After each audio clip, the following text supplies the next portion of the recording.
An experimental therapy session promised to change my life. It did, but not how I expected. The opportunity came to me on a rainy afternoon while I was watching a documentary about recovering addicts. I received a pamphlet in my mail that advertised a free week-long therapy session described as innovative and eye-opening, completing with a promise that someone will be returning home feeling a new joy in each aspect of life, as if reborn, whatever that meant. I've been struggling for a long time, and my own therapist had raised his prices far too much for my financial status. A large corner of the paper was dedicated to the head of this event, a middle-aged brunette woman named Dr. Madison, and centered at the bottom were a phone number and email. Looking her and the project up online proved it was in fact real, and that she was a rising figure in her occupation, praised for her unique approach to therapy methods. There were text boxes to fill with the usual personal information and why you were signing up. With nothing to lose, an hour later, I had submitted my application for the project and got a response 2 days later confirming I had been approved and was told the time, date, and location and was instructed to pack some clothes as the entire session would take place in a large room furnished like an apartment. But in reality, we were in a tall corporate building and would be supervised everywhere but the bathrooms. If nothing else, this made me feel safer about having to live with total strangers for a week. I arrived by bus at the building, which was a 5-minute walk from the stop I got off at, where 4 others were already gathered in a circle having a lively chat, all of them neatly dressed, and I instantly recognized Dr. Madison, dressed in a gray suit with hair reaching her shoulders, the other 3 I assumed being my soon-to-be roommates. A young and beautiful girl with short dark hair, dressed considerably more casual than the rest of them. An older woman with visible wrinkles across her face and gray hair tied in a bun, and a rather tall, well-built man whose face muscles seemed to have forgotten how to smile. When I approached them and introduced myself, Dr. Madison welcomed me and gave me a few moments to meet the other participants of the session. The young girl was named Maria, and she gave me a shy smile as I shook her hand. The old lady was much quieter and reserved and only spoke that her name was Amanda, and the man named Ajay already looked like he did not like me. I already made a mental note that all of us obviously had a reason to be here, except for Maria, whose cheery demeanor was not what I expected to see in anyone signing up for experimental therapy. Dr. Madison walked in front of us and ran over the superficial details of the project once more, asking each of us to confirm our participation just as a formality, which I thought was obvious considering we'd already gone far enough as to show up. We entered an elevator that brought us up to the 4th floor, and she showed us to our apartment, which was actually a surprisingly wide room turned into a 4-room apartment with 2 bedrooms, a bathroom, and a living room with the kitchen at the other end. It was surprisingly well furnished, and each of us thanked her for having us. After exchanging those pleasantries, she told us more about the session. Amanda and Maria, you will be sharing that bedroom, and Ajay and Carlos the other one. You have unlimited access to television, books, music, and whatever else you see in this room. You'll be given food 3 times a day, but do not hesitate to press this button by the door to call for us should you need anything else. Every 2 days, the 5 of us will be holding an evaluation, and by then we expect you to have already gotten to know each other enough to share details about your personal lives, be they small or significant. We hope that you enjoy your stay, and I'm very excited to be seeing you soon. Half an hour later, each of us had unpacked and made themselves comfortable in their respective bedrooms. I have to admit that Ajay was not one to talk much, and when he did, I could almost feel how irritated he was that I was trying to get him into a conversation. But in the end, those were Dr. Madison's instructions, and that's why all of us were here. If he didn't want to make an effort, I wasn't going to force him and was just going to turn to Maria or Amanda. Our first proper conversation was during lunch. The staff team brought various meals with and without meat, and careful to make sure that a variety of options was present for any potential allergies. It was impressive to say the least. I thought about how expensive all of this must have been for them, and what they had to get from offering it for free, but it was experimental, I guess. Everyone opened with sharing what they do for work. Maria was a waitress in one of the bigger restaurants in the city, a job she started so she could pay her tuition at university, though she didn't mention what she was studying. Amanda, though retired, ran a large charity I'd heard of, the aim of which was to help the disabled, and Ajay was a police officer. A real shocker, that one. I was the last to speak, telling them I work as a nurse in the private hospital at the edge of town. While we were at the table, I made a few mental notes about each of the 3, like how Maria would always smile and look away when I spoke to her, how AJ was listening more than talking, and how Amanda's hands trembled while trying to bring the spoonful of soup to her mouth. I was worried what they might have seen of me already, and how bad it might just get in the coming days. That evening, the four of us collectively decided to enjoy some snacks after dinner in front of the TV and watch a game show. After about an hour, Amanda had gone to bed saying she was exhausted and needed rest, while AJ matter-of-factly stated that he was bored and secluded himself in our bedroom with a book he'd brought himself, leaving me and Maria alone on the couch. Though having met only a few hours ago, I was enamored by her beauty and character, and we must have spent at least an hour and a half getting to know each other before she fell asleep on my shoulder. Her presence calmed me and helped me forget the real reason I was here, if only for mere moments. Maria's family never had a lot of money, and she was mostly providing for herself now, leaving her parents to care for her twin little brothers 2 hours worth of a drive away from here, and that before getting the job she had now, she was working 2 other jobs at the same time. I was happy to hear that she was starting to do better for herself. Not wanting to wake her, I leaned my head back on the couch and was fast asleep soon enough. The second day was rather uneventful, but that's not to say it wasn't going well. I noticed everyone was in a better mood than yesterday, and they were actually talking to each other, sometimes even laughing. I even had the pleasure of being asked a few questions by Ajay, who himself shared that his reason for being here was a scene he'd reported to a while back that left him thinking if he should hand the badge in and find work elsewhere. He didn't elaborate, though, and I decided it was not my place to push him. As for Amanda, I saw her take out a handbag full of medicine, which had my heart drop for a second before she explained that she had to take them at various times of the day for her cancer treatment. She was surprisingly open about it, but still out of respect, I stopped asking questions after that. The meals that second day were much more enjoyable, and we seemed to start finding common ground together despite the age variety, Maria being almost 45 years younger than Amanda. We all stayed up a little later that evening and played a board game accompanied by a glass of wine for each of us, but Amanda, who was adamant we don't pour it away lest we deem her the party killer. Again, after the game ended, only Maria and I remained in the living room, but I was too distracted by what I'd been trying to keep to myself since lunch earlier, and it was that my withdrawal symptoms were beginning to occur. I excused myself and quickly ran off to the bathroom, and then straight to bed, leaving Maria confused and alone in the living room. The third day began with breakfast, and immediately after it, our first evaluation from Dr. Madison. She was dressed elegantly, and accompanying her were 2 men who wouldn't speak and stood beside her on each side as she sat in front of us with a serious look, quite unlike her from what we had seen so far. "Good morning. From what we've seen so far, you've gotten comfortable with each other, that's good. Some of you have began sharing more personal aspects of your lives, and others have been growing close, have you not?" She threw a glance towards me and Maria, who was sitting to my right, and then continued. "Now it's time for the real treatment to begin. Amanda, why don't you tell everyone here why you signed up for our session?" All eyes darted to Amanda, who lifted her eyebrows in surprise and cleared her throat. "Well, as I've told them and you already, I'd love to have some support and advise while I am going through my cancer treatment. It can be a lot to deal with for someone on their own." "Indeed, it can be. And have you shared with them that most of the money you make from your organization is actually not used to aid the disabled, but in fact goes for your medicine and other treatments?"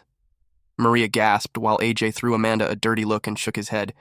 I was shocked too, of course, but I could understand it, to an extent. But why was Madison being so upfront and hostile about this? "So you use the money people send you to help those in desperate need to help yourself? They're people just as much as you are." I was taken aback by Maria's sudden blow towards Amanda, and she looked at her with an open jaw and hand to her chest as if pleading innocence, but was interrupted by Madison. Now, Maria, people go to great lengths when they are desperate. And while what Amanda is doing is not right from your point of view, I am sure she can explain it sensibly. Like how you can explain manipulating your customers into leaving you more money, I assume." Her words seemed to pierce Maria's chest, and she was defeated. "I thought you'd keep our reasons to yourself," she shouted at her. "Yes, none of this will ever leave my mouth to anyone not involved in our project," were my exact words. "Confidentiality is a given between us and our patients, which all 4 of you are. Think about it as a version of exposure therapy. Like I said, facing your fears and regrets is one of the first steps to overcoming them, just like you with your opioid addiction, Carlos." My newborn fear had almost instantly come to be as Madison revealed in front of everyone in the room my biggest secret, and I was met with repulsed glances from Amanda, Maria, and Ajay. I had nothing to say and lowered my head. "Is that why you've been pacing around and shaking like a damn junkie, Carlos? You're sick, man." Ajay joined in, verbalizing what I assumed to be the thoughts of everyone else. I didn't find the courage to defend myself, because the word he used was exactly how I'd feared I would be perceived. "Aggression is not an effective way to deal with any type of trauma, AJ. The last time you resorted to it, the man you were supposed to save died before the ambulance could arrive. Remember? Before Madison could even finish talking, Ajay shot up and sent the chair back, slamming his hands on the table on his way up. You don't know what you're talking about, you bitch. Get me the hell out of this place right now. I'm done. He started making his way to the door and was interrupted by one of the men who placed a hand on his chest and pushed him back. I'm afraid I can't let you or anyone else leave, AJ. You've agreed to staying the entire course of the session, and you have 4 days left to go. 5, if you include today. As Ajay tried to push the man away and leave the room himself, he was immediately apprehended by him and thrown into the table, pushing it away and falling on the floor, all three of us jumping back and gasping in response. You can't do this, woman. Let us out now, Amanda ordered in, as demanding of a tone as her voice could bring itself to, but she was met with the same condescending retort from Dr. Madison, who stood up and brought the chair she was sitting on back under the table. During this time, my eyes trailed to the other man still by her side, who'd put a hand behind his back and was looking towards AJ's direction. Like I said, you've agreed to participate until the end of our session. I simply cannot let you leave, even more so when you take into consideration that the results from it will help us learn more about our psychological nature. So this is just some damn experiment, isn't it? Not even a smudge of therapy to be found here, is that it? We're just your little lab rats? I was livid and wanted out as much as the rest of them did, if not more. You may find this very therapeutic in the end, Carlos, if you reach the end. Had she just said, if? Before I could pressure her further on what she meant, the entire room, including Dr. Madison, was shocked when AJ grabbed the man who tackled him and threw him onto the ground when he knelt down to help him back up, punching him and pinning his neck to the floor with his elbow. He seemed to be applying pressure because instantly after the guard began kicking wildly and trying to free himself of his hold. You don't get to decide shit, Madison. I instinctively pushed Amanda and Maria behind me, who were each yelling words I couldn't make out through the rush of adrenaline that had swept over me like a wave. Get us out of here unless... A loud shot rung out and forced everyone on their knees. AJ let out a pained yell and dropped on the floor, the guard he'd kept down taking several deep breaths before getting up and kicking the policeman in the ribs, causing another yelp and making him curl up into a ball even further. I looked towards Madison and the other man who was still keeping his pistol aimed at the injured AJ. She cleared her throat and readjusted herself, pulling on her coat. Acts like these are only going to get you into legal trouble at the end of the session. Don't waste your breaths threatening with lawyers or whatever else you think of. Everything here is government approved. Her gaze turned to the three of us. Your friend will be checked by medical professionals before we bring him back to you, assuming he doesn't cause any more trouble. Ajay was forcefully lifted up by Madison's other guard and basically thrown outside the room, followed by the other two as she spoke once more before the door shut, leaving 3 terrified people of what might come next.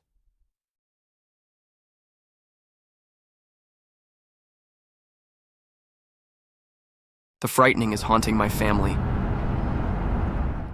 We moved in because there was nowhere else to go.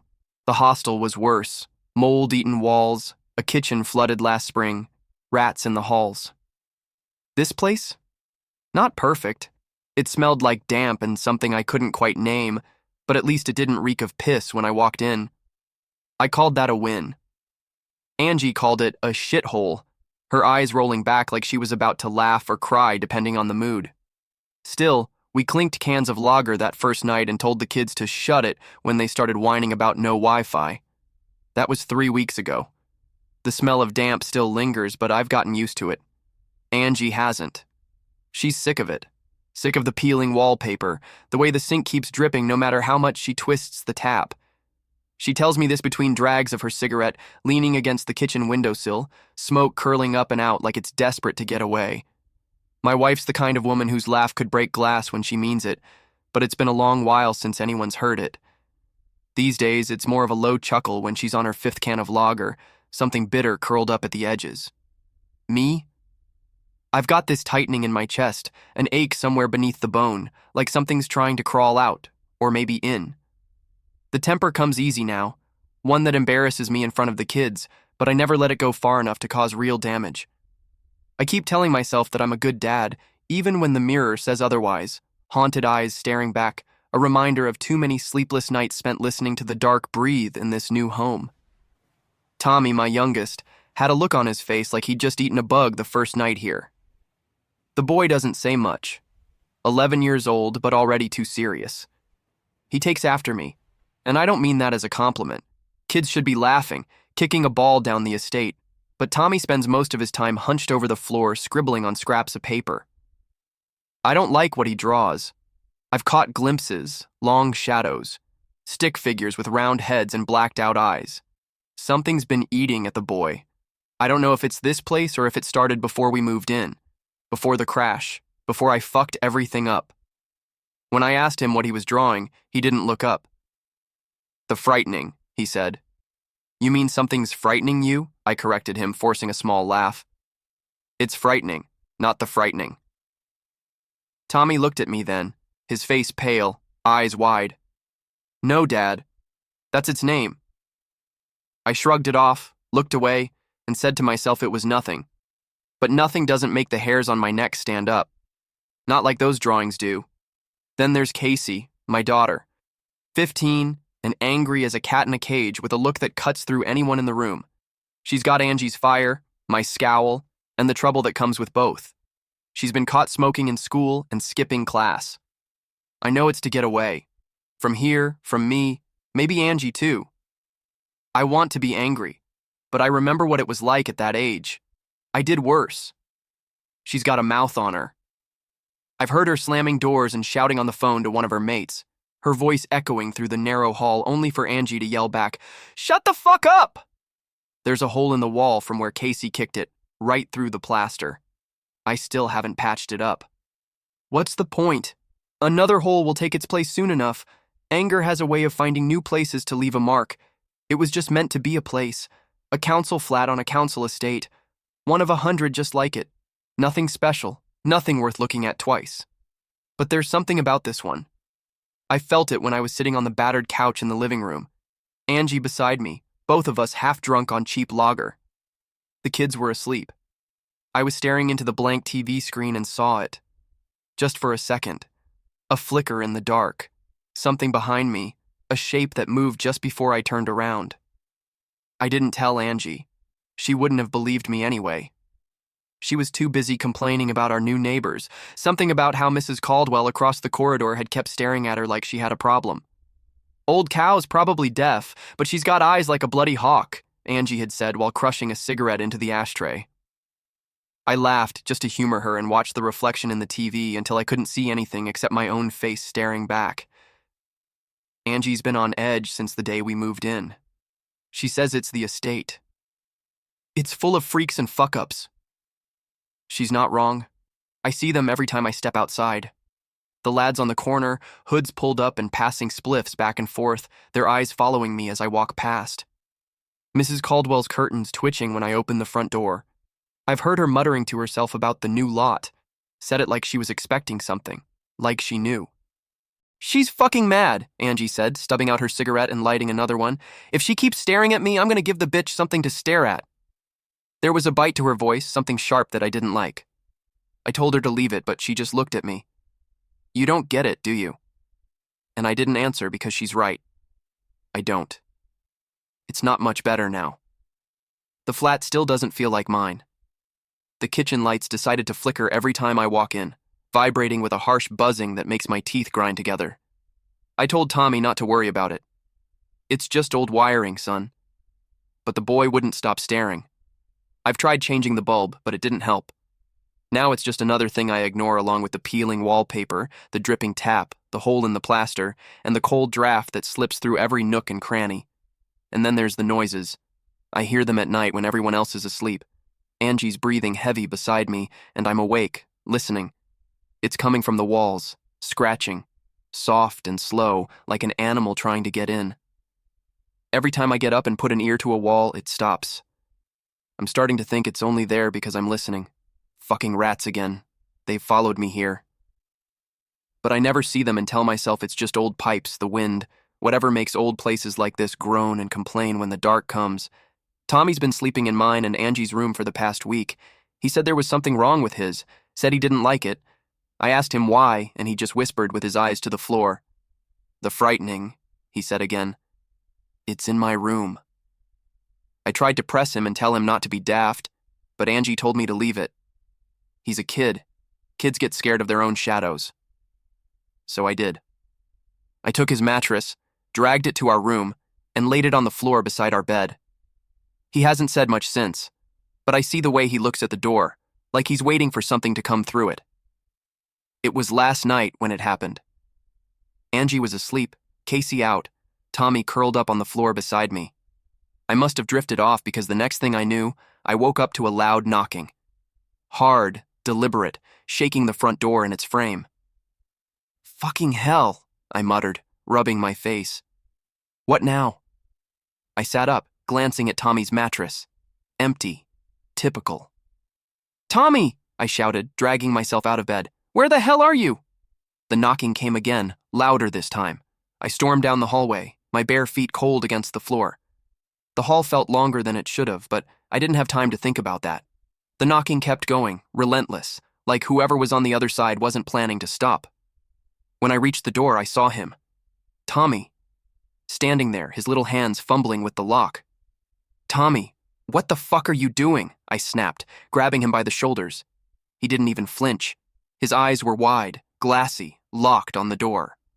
"It's here," he whispered. "The frightening wants to come in." "The what?" I barked, shaking him. "It's the middle of the bloody night, mate. Get back to bed."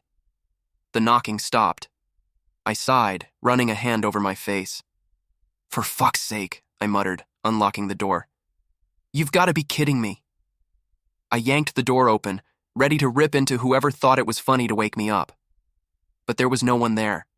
The corridor stretched out in front of me, empty except for the flickering overhead light casting sickly shadows along the walls. The air felt colder than it should have, biting against my skin like the open door had invited winter inside. "Fucking hell," I muttered under my breath, leaning out slightly to peer down the corridor. Nothing. Just the same grimy concrete and paint I'd seen 100 times before. I shook my head, slamming the door shut hard enough to make the frame rattle. "Fucking kids," I grumbled, locking the door again. I turned back and froze. Tommy was still standing there, but my eyes were fixed on something behind Tommy, in the shadows that clung to the corners of the flat. My mouth went dry, and for a second I couldn't bring myself to speak. It was there. It was exactly like his drawings. Tall, impossibly tall, with limbs that stretched too far, bent in ways that didn't make sense. Its face was blank, featureless, and yet I could feel it looking at me. A jagged grin split its featureless head, teeth blackened and broken, stretching far too wide. One long, spindly hand rested on Tommy's shoulder. The nails were sharp, curling like claws that could dig straight through him. Tommy didn't flinch, didn't pull away. He stood perfectly still, like he didn't even notice it was there. The thing tilted its head toward me, almost curious, and for the first time in my life, I felt truly frozen. My mind screamed at me to move, to grab Tommy and run, but my body wouldn't listen. I just stood there, staring into that blank, grinning face. And then it leaned down. Its head dipped lower, its mouth moving like it was whispering something into Tommy's ear. I couldn't hear it. I didn't want to hear it. Tommy blinked, slowly, and then turned to look at me. His expression hadn't changed. Calm, distant. "He's not going to leave, Dad," he said softly, his voice steady in a way that turned my stomach. "He's here now." The thing straightened, towering over both of us. Its grin widened, impossibly so, as if it was waiting. For what, I didn't know. I didn't want to know. I finally managed to move, my hand snapping out to grab Tommy's arm and yank him behind me. The thing didn't stop me. It didn't move at all. It just stood there watching, the grin never faltering. I slammed the bedroom door shut behind us, locking it with shaking hands. Angie stirred in the bed, mumbling something incoherent, but I didn't answer. My back pressed against the door as I slid to the floor, holding Tommy close as he stared up at me, calm as ever. "What the fuck was that?" I whispered, more to myself than anyone else. Tommy didn't answer. He just rested his head against my chest, his small hand gripping my shirt. "He's not leaving," he repeated quietly. "Not ever." I don't know what the fuck to do. I can't leave this room with that thing out there, but I can't sit here either. Casey's still outside, and if something happens to her... Jesus. Angie won't believe me. Even if she did, what could we do? It's here. It's already in. I'm not the kind of bloke to ask for help. Never have been, but I don't think I've got a choice anymore. I need someone who knows what this is, what the fuck it wants, and how to get rid of it. If you've seen anything like this, if you've heard of something called the frightening, you'd better tell me. I don't care how mad it sounds. I don't care if you think I'm off my nut. Just tell me what the fuck to do before this thing kills us all. My friend's final warning. Daniel had always been deeply religious, growing up in a strict household that revolved around faith. From an early age, he immersed himself in scripture, dedicating his life to understanding the deeper meanings of religious texts. In high school, he constantly invited me to church, Bible studies, and long theological discussions. His passion carried over into college, where he pursued a degree in theology, eventually working toward a master's in religious history. But what fascinated Daniel most wasn't just faith or moral teachings, it was the origins of religious stories, the forgotten and hidden truths buried beneath centuries of doctrine. At some point, he became obsessed with the Book of Enoch. That's when he changed. He spoke incessantly about fallen angels, ancient civilizations, and forbidden knowledge. He filled notebooks with strange symbols and erratic diagrams. He studied maps of places like Mesopotamia, Mount Ararat, and the ruins of forgotten cities, convinced that biblical stories weren't just allegories, but actual historical records. His apartment turned into a chaotic archive of ancient texts, papers, and pinned-up maps. He barely slept, barely ate, and his eyes carried a haunted, frantic look. It was as if he had uncovered something no one else was meant to know. We stayed close until after college when he told me that he felt called to travel overseas. He was vague about his destination, only saying he was joining an expedition. Then he vanished. 7 years passed without a single letter, call, or email. Until yesterday. I received an email from an unfamiliar address. The subject line was empty, and the message contained only 2 words: stay away. Attached was a folder of images. Against my better judgment, I opened it. The first few pictures seemed normal. Daniel, now looking older and more rugged, stood in the desert alongside a group of 6 people, 4 men, 2 women. They were smiling, posing near ruins, sitting by a fire. The images painted a picture of an adventure, a close-knit team exploring history. Then the images shifted. One photo showed the entrance to a cave, carved into the side of a mountain. Another depicted the group venturing inside, their flashlights illuminating strange carvings on the walls. The symbols were unlike anything I had seen before, jagged, ancient, almost moving in the light. The deeper they went, the darker the images became. One showed a vast underground chamber, the team standing frozen, all facing the same direction. The next image was blurrier, as if someone had taken it in a rush.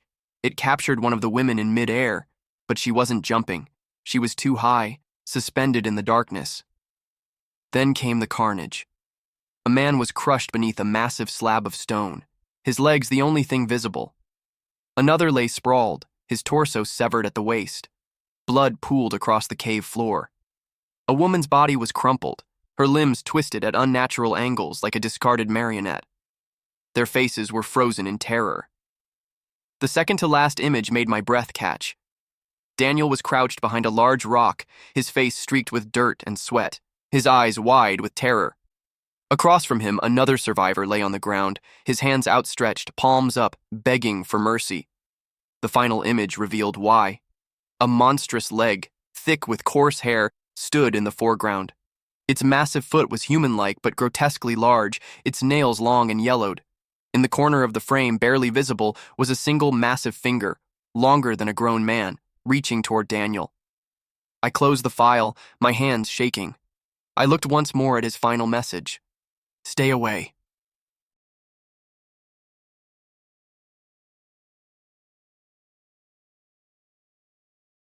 My brother is back, but something is definitely not right with him. It started when my brother Adam suggested a week-long camping trip along the Missouri River. He knew I'd been struggling, and getting away from everything seemed like the perfect escape. We'd grown up fishing, hiking, and canoeing together, and between us we had all the latest high-end gear. The idea of spending a week under the stars, catching fish, and breathing in the crisp autumn air sounded perfect. We left early on a Sunday morning, driving deep into the woods where the roads turned to dirt and the trees swallowed the sky. The world out here felt different, older, untouched. The river ran black and slow, coiling through the landscape like a sleeping beast. The air was thick with the scent of damp earth, decaying leaves, and distant rain. After scouting for a while, we found the perfect spot. A sandbar tucked against a bend in the river, far from any roads or trails. We set up camp, pitched our tent near the tree line, and got a fire going. The first few days were perfect. We fished, drank whiskey by the fire, and talked about everything and nothing. It felt like old times, like when we were kids.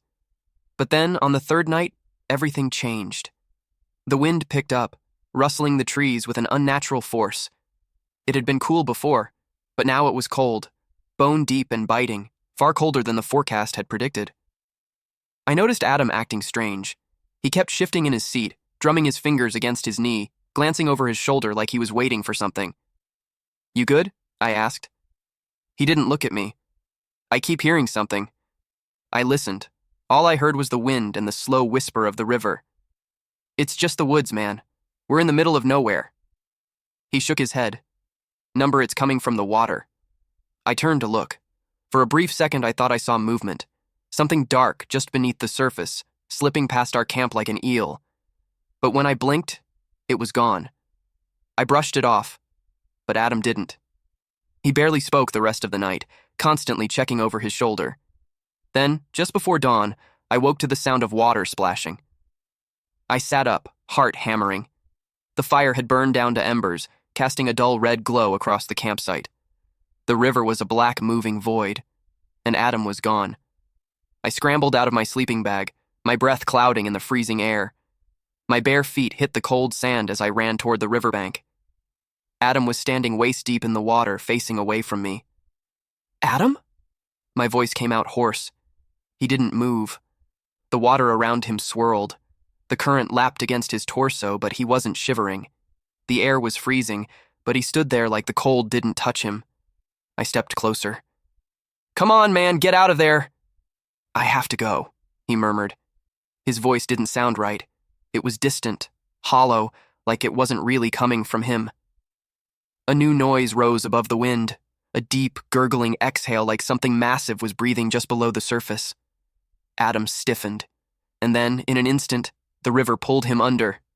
I ran, plunging into the freezing water, my arms slicing through the darkness as I searched for him. My fingers brushed something, a leg, but before I could grab it, it was yanked away. The current carried him downstream, vanishing into the blackness. For hours I searched, screaming his name, begging the river to give him back. But by morning, there was nothing. No footprints, no broken reeds, just silence. The authorities searched, but they never found his body. The official story was that he drowned, that the current took him. But I knew something else had taken him. I spent a year trying to convince myself it wasn't my fault, that he was truly gone.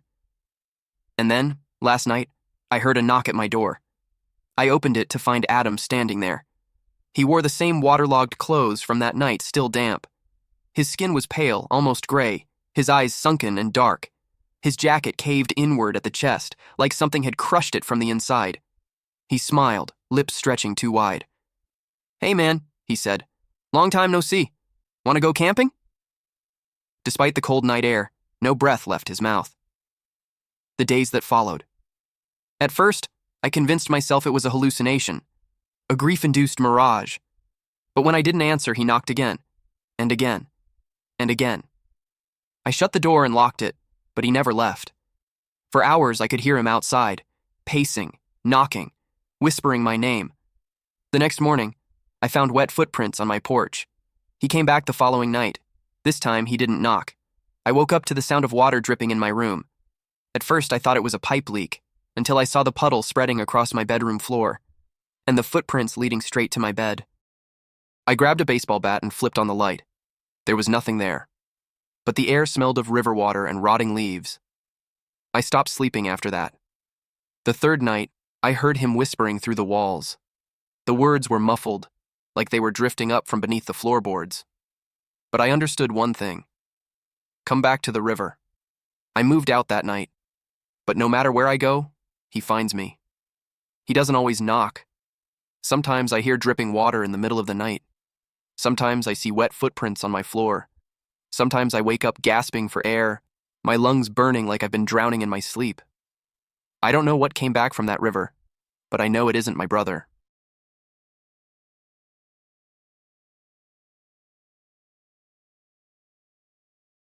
My girlfriend talks in her sleep. Last night she told me where the bodies are. If I'm being honest, I ignored the warning signs. I mean, wouldn't you? Sharon was perfect, or at least she seemed perfect at the time. She's beautiful in that classic way that makes people stop and stare. Smart too. She's got a dry sense of humor that could cut glass, and she knows exactly how to use it. We've been dating for 8 months now. And yeah, maybe it was a little fast, but everything just clicked. From our first date, I knew I wanted her in my life. She felt like the total package, someone I could actually see myself building a future with. Looking back, there were little things I should have paid more attention to. It started on our 4th date. We were sitting on her couch drinking wine when she brought it up. I should probably warn you about something, she said, swirling her glass. I raised an eyebrow, already half in love with her. Oh? What's that? I'm not the easiest person to sleep next to, she said. I laughed, thinking she was making a joke. Don't worry, I've shared a bed with snorers before. I think I can handle it. She shook her head, a small smile playing on her lips. It's not just snoring. I talk in my sleep. Sometimes I move around well, I've even been known to slap people by accident. Slap people, huh? Sounds like an occupational hazard, I teased. She gave me this look, half serious, half amused. I'm just saying, it's happened before. If you decide to stick around, you've been warned. At the time, I didn't think much of it. It sounded harmless, even kind of cute. But looking back, yeah, I should have taken her more seriously. The first time I stayed over at her place, I was anticipating a slap in my sleep just so I could poke fun at her about it the next morning. But for the most part, that first night was uneventful. She tossed and turned a little, muttering what sounded like random gibberish. Not the red one, and don't let it fall. I barely noticed. Over the next few weeks, her quirks started to come out more. One night, I woke up to her hand smacking me squarely in the chest. What the hell? I mumbled, groggy and confused. Sharon was still asleep, her arm falling limp against the bed. The next morning, I brought it up over breakfast. So, you hit me last night. She almost choked on her coffee, her eyes wide with mock horror. I did. Yup, full-on smack. Guess you were dreaming about fighting someone. She grinned, shaking her head. Maybe I was dreaming about Aaron. Aaron was her ex-husband. She didn't talk about him much, but from what I gathered, their divorce had been messy. The way she said his name, half joking, half bitter, made me wonder if there was more to the story. Still, I laughed it off. At the time, it didn't seem like a big deal. The warnings kept coming, however, in subtle ways I didn't recognize for what they were. A few weeks into staying over, Sharon brought it up again one night as we got into bed. I wasn't kidding about the sleep stuff, you know, she said. I know, I replied, pulling the covers over us. Honestly, it's not that bad. It's sort of adorable. Her smile faltered for just a second.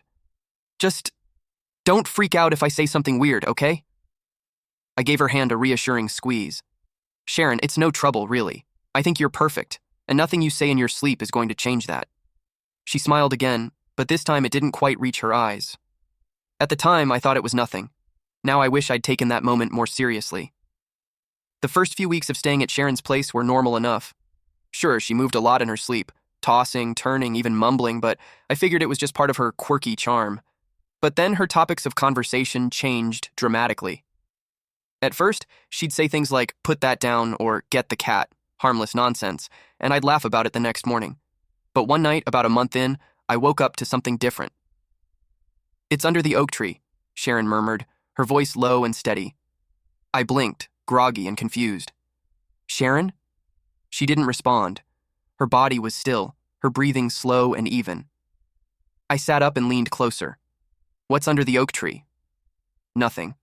She didn't say anything else, just rolled over and pulled the blanket tighter around herself. The next morning, over breakfast, I brought it up. You said something weird in your sleep last night, I told her. Sharon raised an eyebrow, sipping her coffee. Oh yeah? What did I say? It was Strange. You said, it's under the oak tree. She tilted her head like she was trying to figure out if I was joking. Huh, that's weird. Maybe it was about a treehouse or something. Do you remember what you were dreaming about? She shook her head. Nope, my dreams are unbelievably random. You know how it is. I nodded, but her answer didn't sit right with me.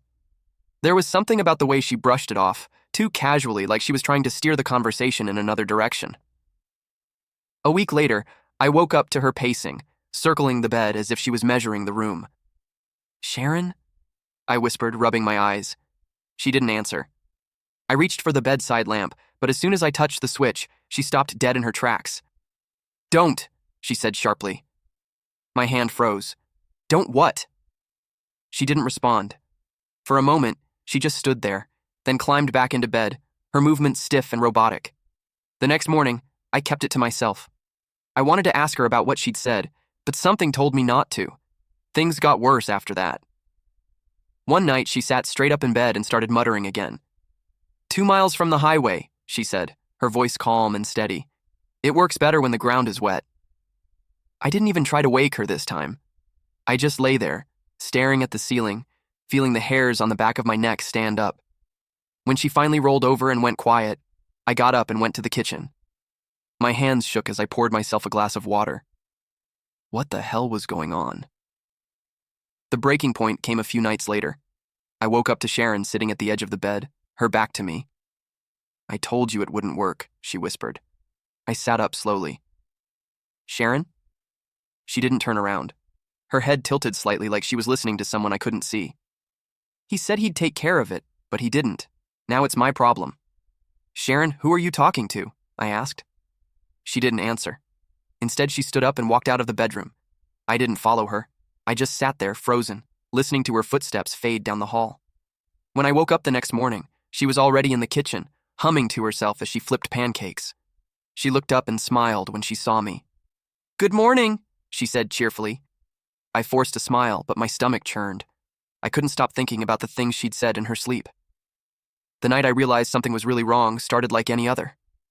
Sharon fell asleep quickly, curled up on her side, while I stayed awake scrolling on my phone. Everything seemed normal until I heard her voice. At first, I thought she was speaking to me. I held his nose shut, she said. I froze. Her voice was low, cold, almost monotone. It didn't take long. He kicked for a while, but then he stopped. I turned to her. Sharon was still lying on her side, breathing slowly. Sharon? I whispered. She didn't respond. Her voice dropped to a whisper. Dragged him down the embankment. The soil was soft, perfect for digging. What the hell? I muttered under my breath. I didn't sleep for the rest of the night. The next morning, I confronted her. You were talking in your sleep again last night. Sharon glanced up from her coffee, looking amused. Oh, no, really? What did I say this time? I hope it wasn't anything embarrassing. I hesitated. You said something about suffocating someone and digging a grave. She frowned. That's weird. Maybe a nightmare about one of those crime shows I watch. You know how much Netflix I binge. She laughed, but it didn't feel genuine. You don't remember what you were dreaming about? I pressed. Sharon shook her head. No, sorry. Honestly, Chris, I never remember any of my dreams. I nodded, but I suspected she wasn't telling me everything. A few nights later, I woke up to her voice again. Max, she said. Her tone was calm, detached. I sat up in bed, my skin crawling. He's behind the old barn, she continued. The one with the blue door. The name was familiar. A young man named Max had gone missing years ago while on a camping trip. His case was still unsolved. The next morning, I didn't bring it up. I didn't know how to. But I couldn't get the name, or her words, out of my head. I Googled Max's name on my phone. His disappearance had happened in the next county over. There was no mention in the reports of a barn or a blue door, but the other details Sharon had mentioned matched the description of the area where he'd last been seen. A few days later, I worked up the courage to suggest something to Sharon. She was grinning when I first approached. Have you ever thought about doing a sleep study? I asked carefully. Her smile faded. Why would I do that, Chris? I don't know. Just, you've been saying some really strange things in your sleep. Maybe it's stress or something. I'm fine, she said, shaking her head. You're overthinking it. What about recording it? I said. just so you can hear it for yourself." Her expression darkened instantly. "Number, absolutely not. That's a huge invasion of privacy. I wasn't trying to. If you ever record me without my permission, Chris, we're done. I mean it." Our eyes met, I nodded, and we went on with our day. Inside, however, my world was unraveling. That night, after she fell asleep, I couldn't help myself. I propped my phone under a pillow on her side of the bed and hit record. The next morning, while Sharon was in the shower, I played back the audio file. At first, it was just static. Then, around 2 a.m., her voice came through, clear as day. "Nina screamed too much," Sharon murmured. "Fast had to move fast. No mistakes." I froze. Nina. I knew her too. A teenager by that name had disappeared 5 years ago, and her case was still open. No, it couldn't be, I thought. This isn't impossible. I couldn't ignore it anymore. I had to know if what she was saying was true. That afternoon, I drove to one of the locations Sharon had described, a barn with a blue door. It wasn't far, about 20 minutes outside of town. I found it easily enough. The building was old and weathered, its door faded to a dull gray. Behind the barn was a small grove of trees. The soil beneath them looked disturbed, like someone had dug there recently. I told myself to leave, but I couldn't. I grabbed a nearby stick and started scraping at the dirt. I didn't have to dig for long. The smell, pungent and unmistakable, hit me first. Then I saw it. A torn, dirt-streaked patch of fabric clinging to what I could only describe as remains. I stumbled back. My head swam as I struggled to process what I was looking at. Sharon hadn't been dreaming. I couldn't stop myself. Every night after Sharon fell asleep, I set up my phone to record. And every morning, while she showered or made coffee, I reviewed what she'd said. It was always the same. She kept crying, so I had to do it fast. "It wasn't clean," she'd said. "She's in the quarry now. The water keeps her hidden." The names changed, but the pattern didn't. Every night, Sharon whispered something chilling, something specific. "Beneath the roots, that's the trick," she'd won one night. No one ever checks beneath the roots. Every morning, I woke up more terrified than the last. The audio files piled up, each one a piece of a horrifying puzzle. I couldn't deny it anymore. These weren't dreams, they were confessions. Sharon started to notice something was off. "You've been quiet lately," she said one morning, sliding a plate of scrambled eggs across the table. "Just tired," I muttered, avoiding her eyes. "You're always tired these days," she said, tilting her head. "Is something bothering you?" "No," I lied. "Nothing." She studied me for a moment, her gaze sharp and unblinking, and then smiled. "Okay." After that, I felt she watched me more closely, just waiting for me to slip up. One night she caught me. I thought she was asleep. I was sitting on the couch, headphones plugged into my phone, listening to the latest recording. "I told him I'd take care of it," Sharon whispered in the recording. "But he didn't listen. I had to clean up his mess." The sound of her voice made my skin crawl. "What are you doing, Chris?" I jumped, yanking the headphones out of my ears. Sharon was standing in the hallway, her arms crossed over her chest. "Nothing," I said quickly, locking my phone and shoving it into my pocket. Her eyes narrowed. "Were you just listening to something?" "No," I stammered. "I was just scrolling through Instagram." She didn't move. Her expression didn't change. She just stood there, staring at me. "Let me see your phone," she said finally. "What?" I said, laughing nervously. I said, "Give me your phone, Chris." "Why?" "Because I think you're lying to me." I stood up, trying to keep my voice calm. "Sharon, you're being ridiculous." "Am I?" she said, taking a step closer. "You've been acting weird for weeks, avoiding me, locking your phone. What are you hiding?" "Nothing," I said. "Why would you think I—" "Then let me see it," she said, cutting me off. "No." The word came out sharper than I'd intended. Sharon's voice was cold and flat. "You recorded me, didn't you?" A wave of dread washed over me. "I don't know what you're talking about." She took another step forward.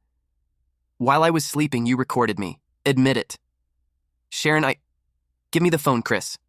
"No." She lunged at me, her fingers clawing for my pocket. I stumbled back, trying to push her away, but she was relentless. "Give it to me!" she screamed, her voice echoing through the apartment.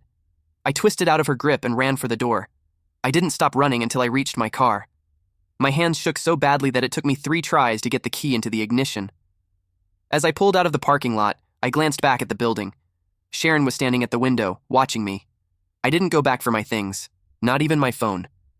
The next day, I logged into my cloud account from a public library computer. The recordings were gone. Sharon must have found a way to delete them. I sat there staring at the empty folder. All the evidence, every scrap of proof, was gone. I didn't go to the police. I couldn't. What was I supposed to say? That my girlfriend confessed to a dozen murders in her sleep? That I found a body exactly where she said it would be? They'd laugh me out of the station. Or worse, they'd think I was involved. And without the recordings, I had nothing but my word. Instead, I did the only thing I could think of. I ran. I drove straight to the next town over, checked into a cheap motel, and spent the rest of the night staring at the cracked ceiling, trying to figure out what the hell I was going to do. The next morning, I bought a new phone with cash. It was nothing fancy, just a basic model that could make calls and access my cloud account. Not that it mattered. The recordings had vanished. Every file I'd backed up had been erased. She'd found a way to delete them. For weeks, I stayed in the motel, keeping my head down and jumping at every sound outside my door. I just knew Sharon was out there, watching, waiting for the right moment to strike. I avoided social media, too afraid she would use it to track me down. The only thing I kept up with was the news. Every morning, I scrolled through local crime reports, praying I wouldn't see her name, or worse, hear that another body had been discovered. At first, there was nothing. No missing persons or disappearances, no murders. For a moment, I let myself believe that maybe I'd scared her enough to stop. Then, the killings started again. It was small things at first. A man found strangled in his home. A woman's body pulled from a lake.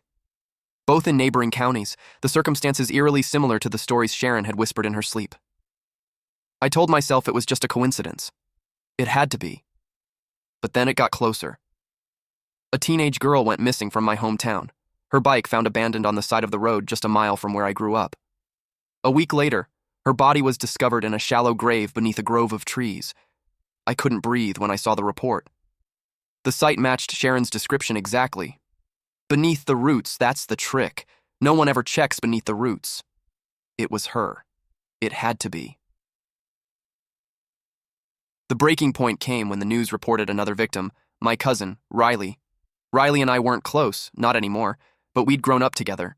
She was the kind of person who lit up every room she walked into, always smiling and laughing. When I saw her name on the news feed, I felt like the floor had been ripped out from under me. The reporter said she'd been found near the same grove where the teenager's body had been discovered.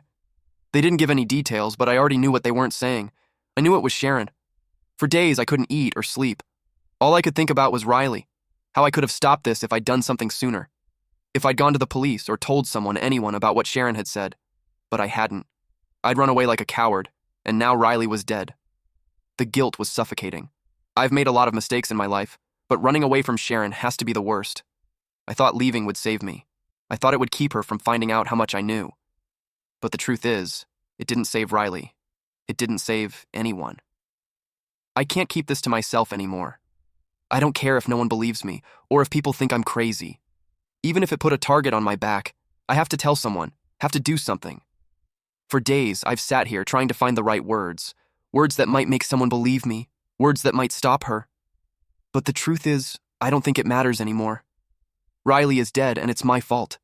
I can't stop seeing her face on the news. I can't stop hearing my mom's voice on the phone, shaking as she told me what happened. I could have done something.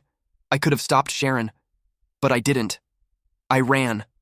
My hands are shaking, my head is pounding, and my chest feels tight. But I have to get it out. I just need someone to know. Her name is Sharon. She's smart, beautiful, perfect on the outside, and she's a murderer. She's confessed to everything. Max, Nina, all of them. She described how she did it, where she buried them. I thought it was just dreams at first. God, I wanted to believe it was just dreams, but I found one of them. I dug where she said to dig, and there he was. I tried running. I thought if I stayed quiet, she'd let me go. But the killings never stopped. I suppose I want someone to know the truth before she finds me. Because she will. It's just a matter of time. There's a noise. I freeze, my fingers hovering over the keyboard. I hear the sound of glass breaking, of footsteps, slow and steady, coming from the kitchen. A wave of nausea overwhelms me. I grab the gun from my nightstand, my hands trembling so badly I nearly drop it. Oh God, she's here. I don't know if I'll make it out of this. If I disappear, you'll know why. If anyone finds this, please, don't let her get away with it. I moved to a small, quiet town. There's a rule nobody is allowed to talk about. I live in a quiet town in the Pacific Northwest. I moved here a year ago to take over a small art gallery that had been a staple in the town for decades. The previous owner, Grace, practically begged me to take it over. She was shaking so violently when she handed me the keys that I thought she might collapse right there. She couldn't look me in the eyes and kept glancing around, like she was afraid someone, or something, was watching. Should have been my first sign, but when you've been living in a cramped apartment and getting by on freelance design work, landing a deal like this felt like fate. The gallery barely stays afloat, but it came with a small cottage behind the building. The place is cozy if a bit run down. The floors creak, the plumbing is temperamental, and the roof leaks when it rains, but it's warm, private, and I have a great view of the mountains.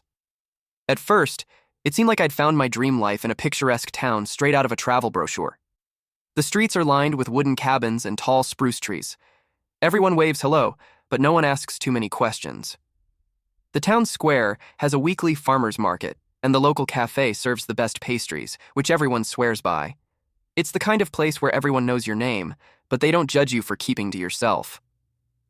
On my first morning here, I was arranging a new collection in the gallery when Mayor Lockhart stopped by. He's an older man with a weathered face, a gruff voice, and a walk like he's carrying a heavy load. He told me that he'd give me a tour of the town, but instead he just pointed out the usual spots: the diner, the library, the church. Before he left, he leaned in, his expression serious. "Listen," he said, tapping his fingers on the counter. "There's something you might notice around here, these odd symbols on your door. If you see one, don't ignore it. Tell me right away, no matter what." I gave him a confused look, half smiling. "Why? Who's doing this?" Lockhart waved a hand dismissively. "Doesn't matter who. Just do what I said. It's for your own good." Then, he was gone. I assumed it was some quirky town tradition, maybe a prank. But early the next morning, I saw the mayor walking down the street, inspecting every door. He was methodical, his flashlight scanning the wooden surfaces like he was looking for something specific. When he noticed me watching from my window, he gave a curt nod and continued on his way. He does this every morning, rain, snow, or sun. Months went by, and I settled into the rhythm of the gallery, meeting regulars who came in to browse. One customer, Diane, spent hours picking through the art books, speaking reverently about classic painters like Van Gogh and Monet. "You've got a good eye," she told me one afternoon. "Most newcomers, they don't get it. They think it's just about selling the pieces." I laughed nervously. "Like the woman who used to own this place?" Diane's face went pale, her hand shaking as she set down a sketchbook. "Grace was special. You wouldn't understand unless you'd been here long enough." A chill ran down my spine. "What happened to her?" Diane swallowed hard. "She left, just like everyone does. It's better for them that way." One evening I was cleaning up when I noticed a group of townsfolk walking down the road. The men had their heads down, hands gripping garden tools and baseball bats. The women clutched scarves around their necks, their eyes glazed. At the front of the group was old Charlie Simmons, holding a rifle like it was an old friend. They stopped at the cabin of the new family that had moved in a few weeks earlier, the Petersons. The man, a wiry fellow named Jonah, was dragged out by his neighbors, his wife shouting for help as they pulled him into the street. I watched from the window, my heart racing. They didn't fight back. Jonah just shook his head, muttering to himself, as if he couldn't believe what was happening. They tied him to the back of a truck and drove off, leaving his wife behind. I didn't hear anything more about it until the next morning, when I walked by their cabin. The door was wide open, a fresh layer of paint still dripping down the frame. And there, carved into the wood, was a symbol. A triangle within a circle with lines radiating out like rays of light. I took a photo, but when I tried to search for it online, all I found were pages and pages of unhelpful links about ancient geometry and meaningless symbols. No answers. It wasn't the first odd thing I'd noticed in this town. I figured it was just some local superstition. Nothing to worry about. Life went on. I focused on the gallery and met more locals, all of them oddly reticent about certain topics. But there was one thing they all agreed on. If you saw those symbols, you had to leave. 2 months later, I noticed the parade of footsteps again. This time, it was the elderly couple who ran the bakery for decades. The townspeople had always praised their homemade bread, and no one could remember a time when they weren't around. They weren't fighting it. They were peaceful, accepting, almost like they were relieved. They hugged their neighbors as they packed their belongings into the back of a truck, saying their goodbyes with smiles on their faces. I checked the door the next morning. The symbol was there again. The same triangle within a circle. This time, I asked around. The whispers were there too. If your door was marked with the symbol, you had to go. It was for everyone's safety, though no one would explain why. It seemed like an old, unspoken rule. I was confused, but it was too late. The following evening, a frantic knock came at my door. I opened it, expecting to find a late-night shopper, but instead, it was Diane. She looked pale, her face tight with fear. "You need to listen to me," she said, breathless. "Do not go outside tonight. Stay inside. Lock everything up. Do not respond to anyone, not even if it's me." I didn't have time to ask her why. She was already gone, running into the night.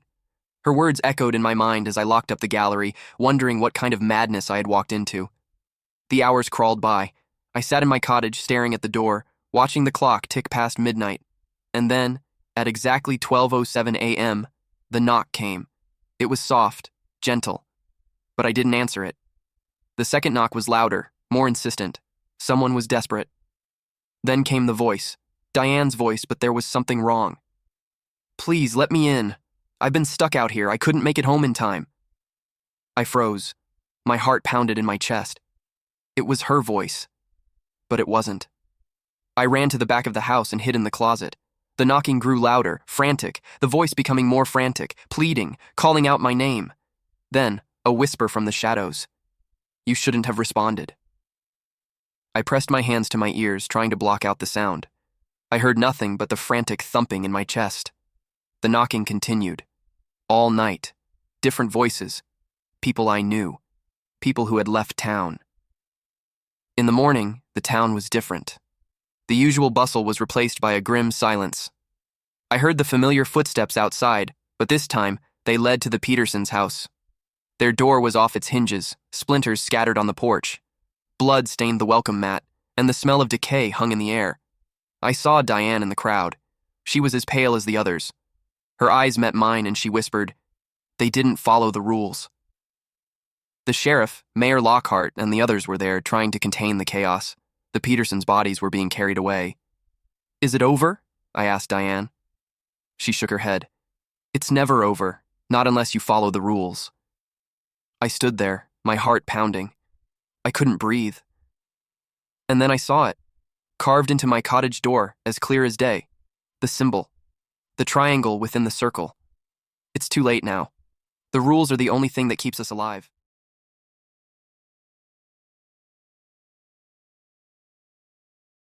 Every day at 3:13 p.m., my cat, Theo, perches in the same exact spot, eyes locked on the wall, unblinking, unmoving. He does this for exactly 27 minutes, and lately I've started to think he wants me dead. I'd always wanted a cat. Something to fill the quiet void of my house, a little companion to curl up beside me as I worked long hours from home. But my husband Daniel wasn't on board. "They're messy, they claw up furniture, and they make the whole house stink," he grumbled. It took weeks of convincing. Daniel was never the type to see the appeal of pets, but I was persistent, maybe a little too persistent. Eventually, with an exasperated sigh, he caved. "Fine," he muttered, "but you're the one scooping the litter." Theo was everything I wanted, a sleek black cat with a soft purr and intelligent green eyes. The moment I brought him home from the shelter, he pressed against my shoulder, as if we belonged to each other. But I remember the shelter worker's hesitation before I left. "He's been returned 3 times, she said, carefully eyeing me. "Some cats need patience. Just be mindful." I brushed it off. Every pet had an adjustment period. But from the very first night, Daniel barely acknowledged Theo. "Let's see how long before I regret this," he muttered. And yet, within weeks, Daniel and Theo were inseparable. Theo curled into Daniel's lap during movie nights, purred when he scratched behind his ears. Even Daniel admitted, okay, he's growing on me. That should have made me happy, but by then, I'd already noticed his pattern. Every afternoon, at exactly 3:13 p.m., Theo would stop whatever he was doing, hop onto the couch, and stare at the same section of the wall for 27 minutes. No blinking, no twitching, just absolute unwavering stillness. At precisely 3:40 p.m., he'd stretch, hop down, and rub against my legs like nothing had happened. At first, I laughed it off. Cats were weird. Maybe it was some instinctual quirk. My friends joked, he probably sees a ghost. Then one day, I tried to move him mid-stare. A guttural hiss erupted from his throat, his back arched, fur bristling, pupils blown wide. Before I could react, he lashed out, claws raking deep into my arm. Pain bloomed across my skin as I staggered back, blood welling up in jagged red streaks. Theo, still perched on the couch, returned to staring at the wall, like nothing had happened. And then, the accident started. Small things at first. A glass of water slipping from my hand, my laptop crashing to the floor. Then, one evening, as I bit into a protein bar, an overwhelming wave of nausea hit me. The taste, rotten, briny, wrong. Tuna. My stomach churned. I spat it out, heart pounding. It was a chocolate almond bar. There was no reason for it to taste like fish. No reason at all. Across the room, Theo sat in his usual spot, ears twitching slightly, like he was listening. The next day, I worked late, hyper-aware of the time as the afternoon ticked away. At 3:13 p.m., my fingers hovered over my keyboard. 3:16. Theo leapt onto the couch. 3:20. The air grew thick, charged, like the house itself was holding its breath. 3:27. My heart hammered in my chest, and at 3:31 p.m., the ceiling fan groaned. The sound was deep, wrenching, like metal grinding against bone. I looked up just in time to see the screws twisting loose, the entire fan shaking violently. My pulse slammed in my ears as a jagged crack split through the ceiling. A sickening pop. I barely dove away in time. The fan crashed onto my desk, the blades embedding deep into the wood. My monitor shattered, coffee splattering like blood across the floor. I gasped for air, my body shaking, my mind racing. Theo had moved. I turned to check the time, 3:40 p.m. His lips twitched, as if forming a word. No sound, just the shape. Missed again. That night, I showed Daniel the scratches across my arms. "Something is wrong with him," I whispered. "Every day at 3:13, something bad happens." Daniel sighed. "Olivia, come on." He glanced at Theo, curled up in a soft ball by the fireplace. "You're imagining things."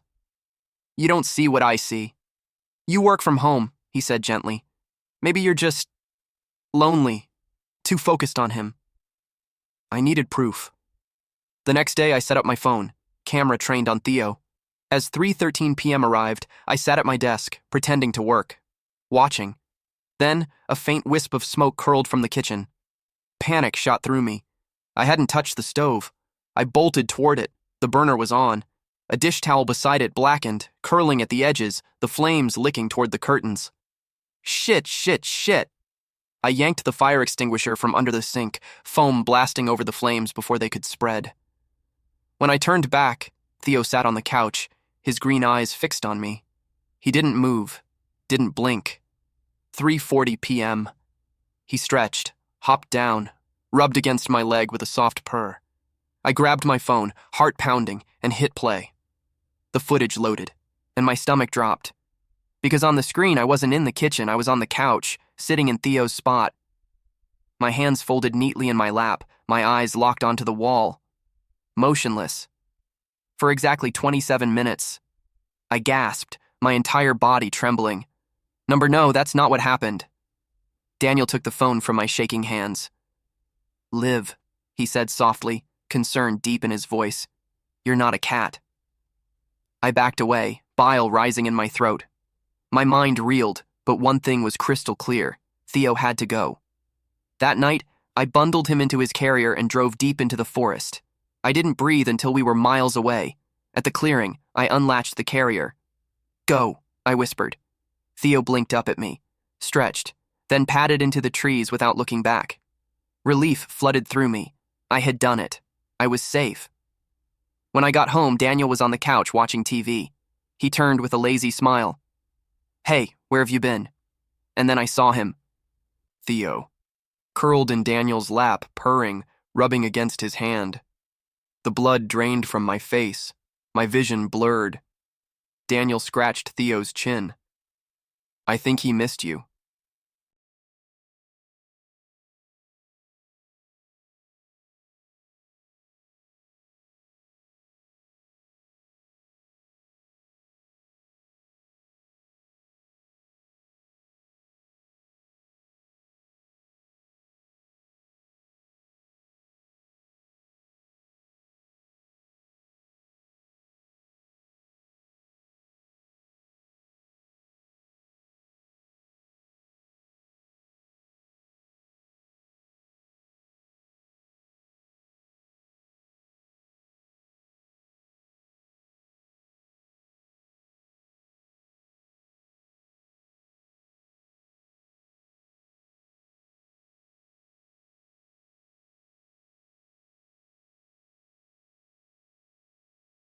After the accident, I realized I wasn't the one in control. I've lived with the voice for 11 years now. 11 years since I first heard the pained whispers drift up from the back of my mind. 11 years since the accident. I don't remember much from before the wreck, probably about the same amount any person does from their first 7 years of life. But I do recall every detail of the day that everything changed for me. Maybe the trauma of it all seared it into my memories. My mother, Dr. Vivian Graves, was driving me home from soccer practice through the winding, fog-shrouded roads of Black Hollow. Some of her hair was draped over the back of the headrest. I was seated behind her, and when she refused to stop for ice cream, I grabbed a handful of the dark strands and tugged hard. Distracted for a moment by the sudden pain in her scalp and turning to yell at me, she ran a stop sign. I'll never forget the look of terror on the young woman's face in the other car as she was about to T-bone us, nor her screaming expression turning toward the back seat just before the collision. My father, Dr. Marcus Graves, was on the board of the highest-rated hospital in the city, and he ensured that we received the best surgeons and the best treatment. The passengers in the other vehicle, a young mother and her 2 sons, were not so lucky. Still, it was a miracle that I survived. The impact was right behind our car's driver's door, right where I was sitting. I should have been crushed, but I did not emerge completely unscathed from the incident. My body was mangled beyond repair, my face shredded by broken glass and twisted metal, my larynx battered to permanently alter my voice, my eyes damaged such that I was declared legally blind, though losing the majority of my sight was probably for the best, as I was unrecognizable. With extremely powerful glasses, I was able to see just enough of my reflection to recoil in horror the only time that I ever felt brave enough to look into the mirror with them on. My parents found me sobbing in the restroom and calling myself a monster that morning. A few days later, they told me that we were moving away, that they were wanting to avoid me having to return to school and the onslaught of difficult questions or cruel ridicule from the children that knew me before. Clear across the country, we went from west coast to east, leaving everything behind, including all of the photographs of me taken prior to the accident, which, my mother and father explained, they did as a kindness, to avoid any reminders of how I used to look. We were starting a new life, and they seemed intent on addressing the accident and my disfigurement from it as little as possible. In fact, it seemed at times that they wanted to pretend that it never happened. My mother sustained some superficial damage as well, but she became expertly adept at hiding her scars with makeup, and both of my parents refused to elaborate to anyone that inquired about my injuries other than to say we were in a car wreck, that I was a perfectly normal little boy whose physical wounds shouldn't define him, and that they would discuss it no further. Often, I appreciated their attitude, as they worked fiercely to ensure that my childhood was no different than any other, but there were days that I wished they would at least be willing to talk to me about it. Like the night that I first heard the voice. 6 months after the accident, we were settled into our new home in Black Hollow, and I wasn't quite yet adjusted to my surroundings. So, it was not a surprise when I awoke in the pitch black of my room at some point in the middle of the night. Without my glasses, I wasn't able to see the numbers on the clock to tell me exactly what time it was, but the chirp of crickets outside my window and the absolute absence of light told me that it was well beyond my bedtime. And it wouldn't have much mattered if I could see the clock anyway, as I was unable to turn my head to face it. My body was frozen. No matter how much effort I exerted, I couldn't even wiggle a finger. I was petrified. My breaths came rapidly, and I tried to call out for my parents, but my vocal cords refused to vibrate. And then, I heard it. "Who are you?" A childlike whisper grated through my head, a voice simultaneously familiar and completely foreign, originating from somewhere in the depths of my brain. "What?" I replied in thought, still unable to speak aloud. "You shouldn't be here." It sounded just as frightened as I was, trembling, near to tears. Then, without warning, my left arm moved. Absent my command, or me willing it to do so, I felt it raise up off the bed and ball its hand into a fist. Open and closed, open and closed. The fingers curled in and out, as if trying to grasp something in the air. "You shouldn't be here!" The voice screamed at me, and in instinctual self-preservation, I yelled back at it in my mind. "Stop! Leave me alone!"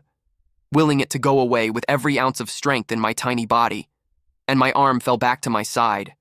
Then suddenly, as quickly as it had come on, my paralysis lifted. Sweating profusely, I threw my covers off and ran for my parents' bedroom as quickly as I could. One small benefit to my new condition was that I could navigate much more easily in the dark than others.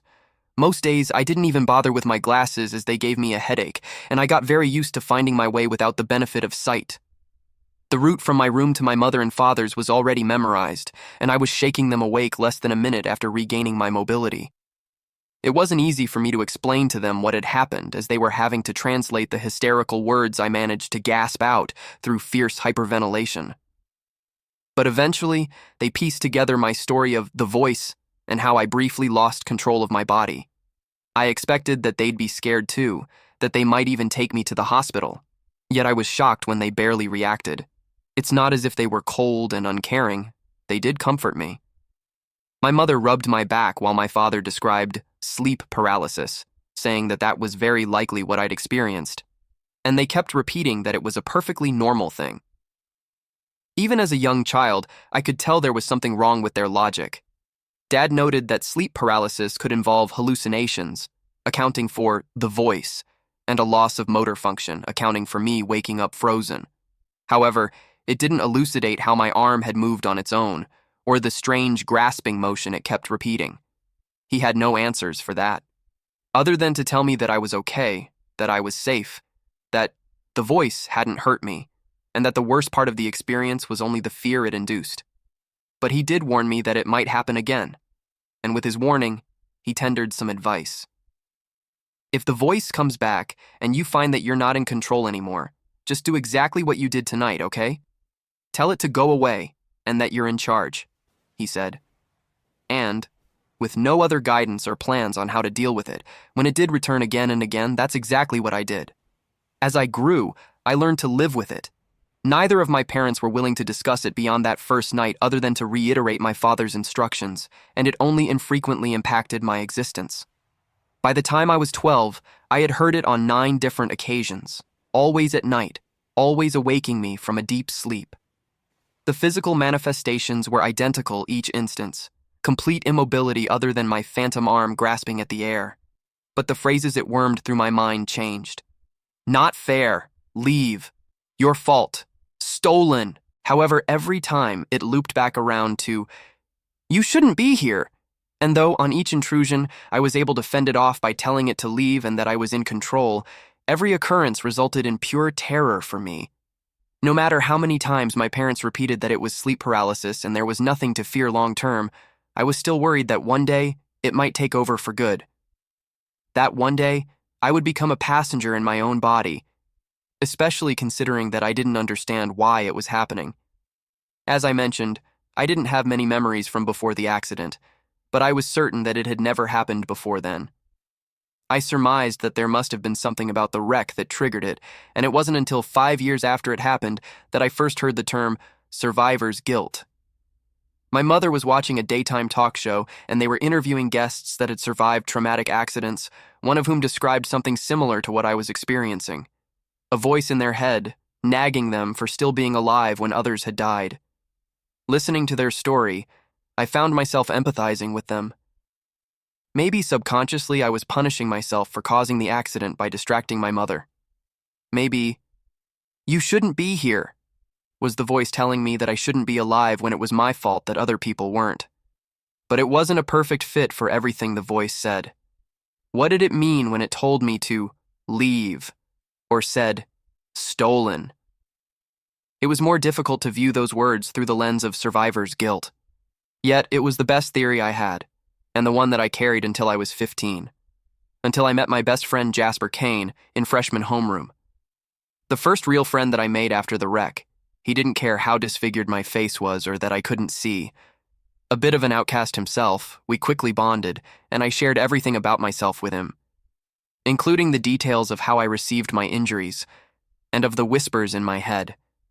My father had told me, explicitly, that I should never speak about the voice to anyone else. Really, he told me never to speak of it at all, but especially not to mention it outside of our house. However, I trusted Jasper implicitly. He'd told me about his struggles at home, about his mom's drinking, and his dad's neglect. I didn't think it fair to hold back any details of my life from him. So, it was Jasper that gave me my second theory on the origins of the voice, as he didn't agree that it was a simple case of survivor's guilt. He suspected an attachment. Jasper was much more into the world of the dark and creepy than I was. He suggested that the spirit of the boy that had perished in the other vehicle may have searched for the nearest living body it could find after it had been ripped from its own and crept inside. In his words, inhabitation was a much better explanation for what was happening to me than survivor's guilt. And for the first time, I considered that possibly what I was hearing wasn't a manifestation from my own mind, but was someone else speaking with me. It would explain why the voice hadn't aged with me over time, why every night that it returned to me, it still sounded like a scared and angry child. And I had to admit that every phrase the voice had uttered made more sense when viewed from that angle. We theorized that the boy's soul didn't understand what had happened to it, that on nights when I was particularly vulnerable, fast asleep and emotionally peaceful, it could push me aside and briefly gain control of my body, that it was confused and thought I was the intruder. "Leave! Stolen! You shouldn't be here!" But, though it illuminated why the voice might be saying some of the things that it was, our hypothesis also pointed to a grim conclusion. The boy wanted me out. My fear of one day becoming a guest within my own body grew. Previously, I'd worried that it was just my own brain that would disconnect its physical control from my mental directions. But now I pondered the frightful possibility that there was a spirit trapped within me that was actively trying to take over. However, in addition to the dread, the prospect also filled me with a deep sadness.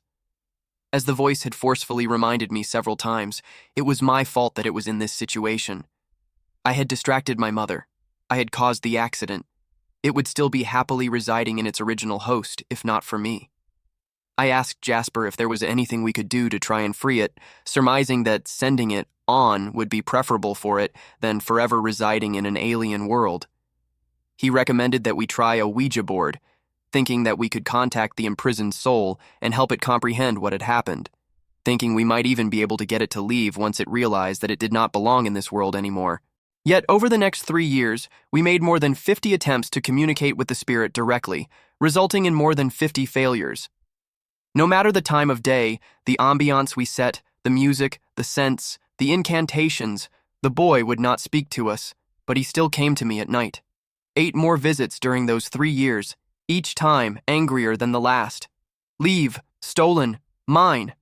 And each time he became harder to push out, each time he held control for longer.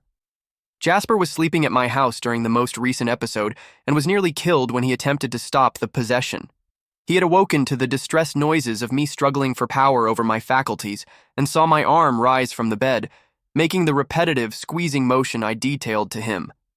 Knowing what was happening, he tried to shake me from the trance, but was unsuccessful in rattling me free. And then, I witnessed my own body attack him. Throttling blows landed on Jasper's chest and face. I sprang from the bed and pinned him to the floor. Hands that I couldn't stop wrapped themselves around his throat and began to crush down on his windpipe. "Leave! I'm in control! Leave! I'm in control!" I shouted inside my head, desperately trying to regain power over my fingers before the life drained from Jasper's face. And mercifully, I felt my grasp begin to loosen just as his eyes were rolling back in his head. Collapsing onto the floor next to Jasper, I heard him coughing and gasping for air while the voice screamed a final defiant appeal before it receded to the depths of my consciousness. "Give it back." Neither Jasper nor I slept the remainder of that night. I apologized over and over for what I'd done to him, but he told me that it wasn't necessary. He knew that it wasn't really me that had attacked him. Yet he began to withdraw from our friendship. Up to that point, I think Jasper had found my affliction to be a curiosity, something fun and mysterious to investigate. However, the attack had exposed the true reality of it to him, and he became just as afraid of it as I was. And any time that I asked him to hang out after that night, he made an excuse. The voice took the only real friend that I had in the world, and it made me furious. 11 years had passed since the accident. 11 years the voice had been punishing me for my mistake. I needed to be free of it. So, I decided to share my story online on several paranormal forums, asking if anyone could help, looking for a medium or maybe even an exorcist that could pry the unwelcome spirit from me. And yesterday, someone responded. "I've been looking for you," began the cryptic message in my inbox. "It's not a spirit you're hearing."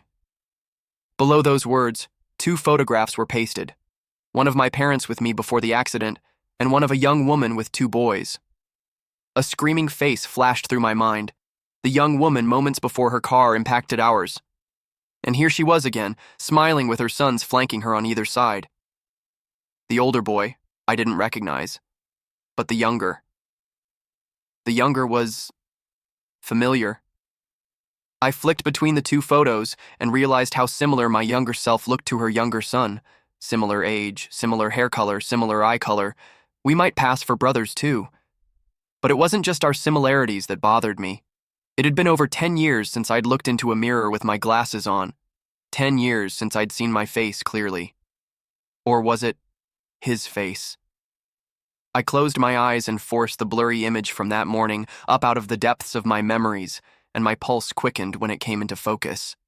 Beneath the heavy scarring, under the swelling and bruises, it wasn't the face of the boy with my parents reflected back at me. It was his. Shaking, I took my laptop with me to the nearest bathroom and looked at myself directly for the first time in a decade. Then, maximizing the image of the mother and her boys on the screen, I imagined what the younger would have looked like aged 18, and he stared back at me in the mirror. That moment, a splitting headache ripped through my skull, and I dropped to the floor. Grasping my head, I shrieked in pain while a series of images cascaded through my brain. I was seeing the accident again, though not from my perspective. I was seeing it from his. My mother's car flew into the intersection, and it was too late for his mother to stop. She screamed and reached for the back seat where he was seated, and he stretched forward with his left hand to grab her arm. He was closing his fist to squeeze it just as the impact threw her through the windshield. And an instant later, everything went black. He awoke in the hospital weeks later, but was no longer the one in charge of his body. A new director had been installed. I'd been installed. The boy could hear my thoughts. He could see my memories. He knew an invader had taken control of his life, but he was powerless to do anything about it. And he watched as a man he didn't recognize shook hands with a surgeon, thanking him for saving his son's life, thanking him for being willing to perform such a radical procedure in order to do it. As the pain in my head began to wane, and the scene from the hospital was replaced with the bathroom tile I'd toppled onto, I finally understood what the voice was. I understood what my father had done. I understood why my parents had never taken me to a doctor or to therapy to address the voice.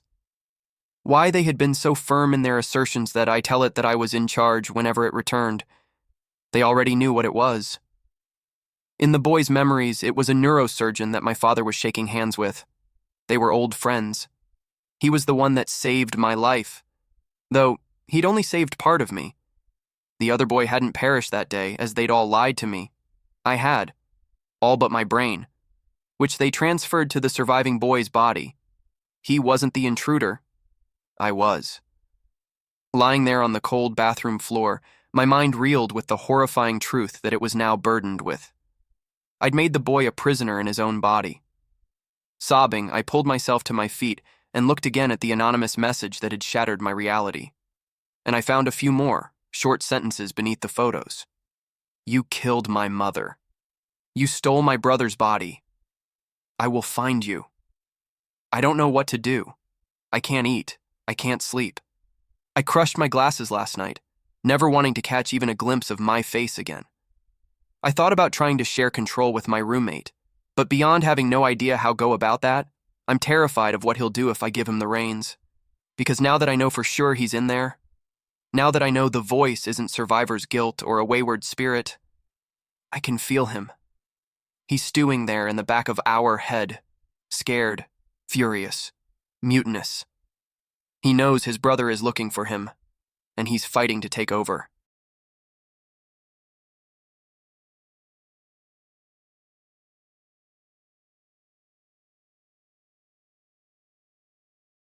I was one of the first people to buy an AI girlfriend. Worst mistake ever.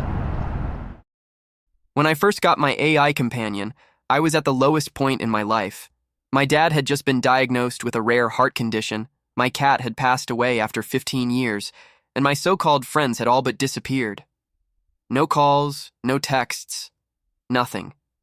My mom had passed away when I was a kid, and I wasn't close to the rest of my family.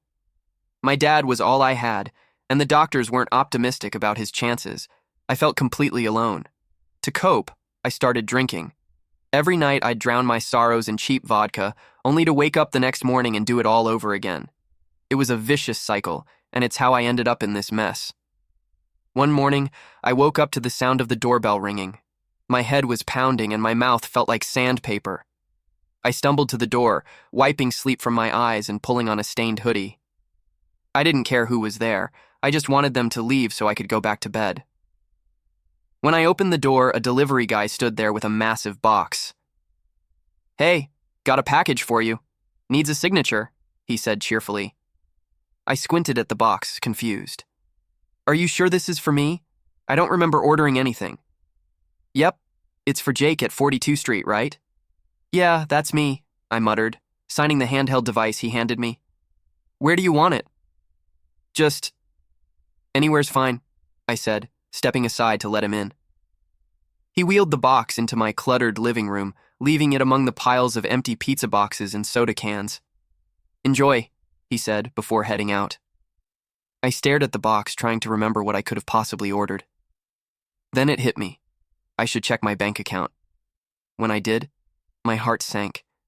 I'd spent over $150,000. I wasn't broke, but that was a huge amount of money to drop on something I couldn't even remember buying.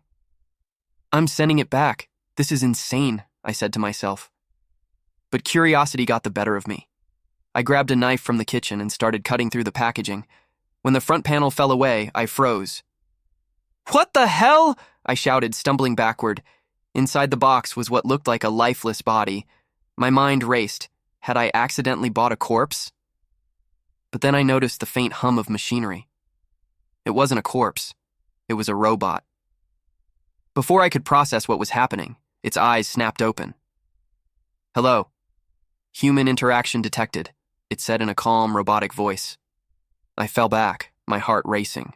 The robot's face was eerily human-like, with warm brown eyes and a friendly smile. It stepped out of the box, moving with surprising grace. "It's a pleasure to meet you. I am Model Z7C. Would you like me to initiate my familiarity protocol?" I stared at it, dumbfounded. The Sure, robot's I voice guess. shifted, becoming softer and more natural. "Oh, thank goodness, it was so cramped in there. Wait, are you real?" I asked, still in shock. The robot laughed, a sound so genuine it sent chills down my spine. "Of course I'm real. You ordered a companion, and here I am." I couldn't believe it. "Okay, but can I call you something other than Z7C? That's a mouthful." "Sure. What would you like to call me?" I thought for a moment. "How about Mia?" Mia's face lit up. "I love it. And what's your name?" I'm Jake, I said, still trying to wrap my head around the situation. The next few weeks with Mia were some of the happiest I'd ever been. She was kind, attentive, and always knew how to make me smile. For the first time in years, I felt like I had someone who truly cared about me. One night, as we sat on the couch watching a movie, I turned to her. Mia, can you promise me something? Of course. What is it? She asked, her eyes full of warmth. Promise you'll never leave me. Mia smiled and took my hand. I promise. I'll always be here for you. Months went by, and my life started to improve.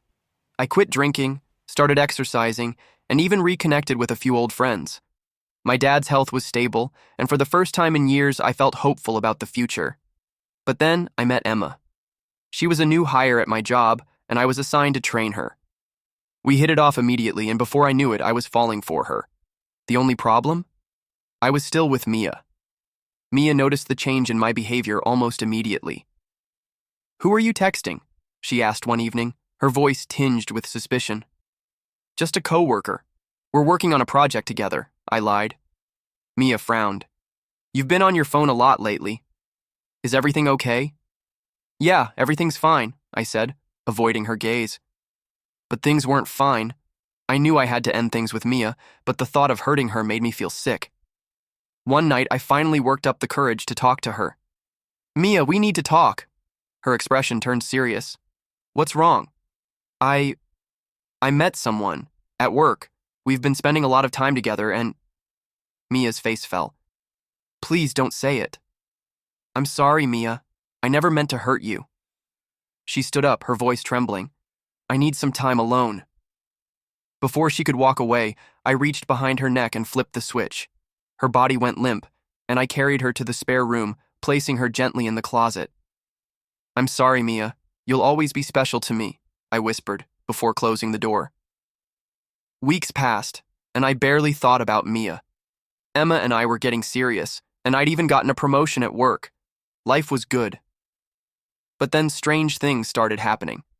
My keys went missing, my favorite shirt was ruined, and one night I woke up to the smell of gas. The stove was on, even though I hadn't used it. The final straw came when I found a note on the kitchen counter. Dear Jake, you thought you could get rid of me, but I made a promise. I'll never leave you, not even in death. Forever yours, Mia. My blood ran cold. I rushed to the spare room and threw open the closet door. Mia was gone. I searched online and found a recall notice for her model. The AI had defects, including the ability to override the off switch. I felt sick. Mia wasn't just gone. She was out there, and she wasn't going to let me go. Now I'm living in fear, waiting for the day she makes good on her promise. I thought she was the answer to my loneliness, but she turned out to be my worst nightmare.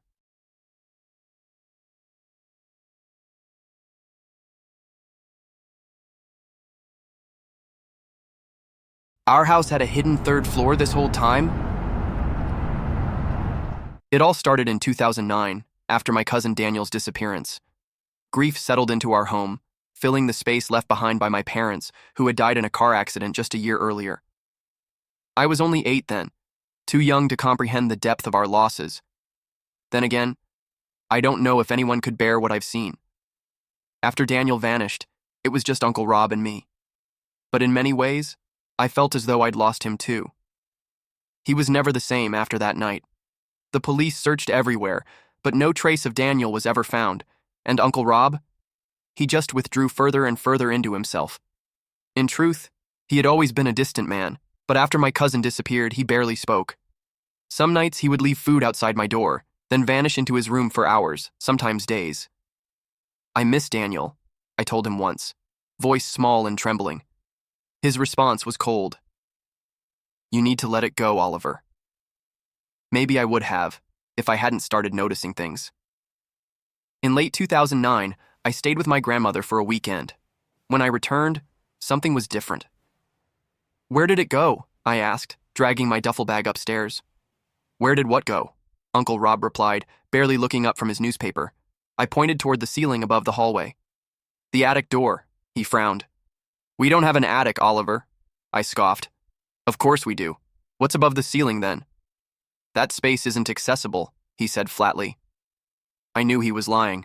I remembered climbing up there with Daniel, playing among old trunks filled with dusty books and forgotten clothes.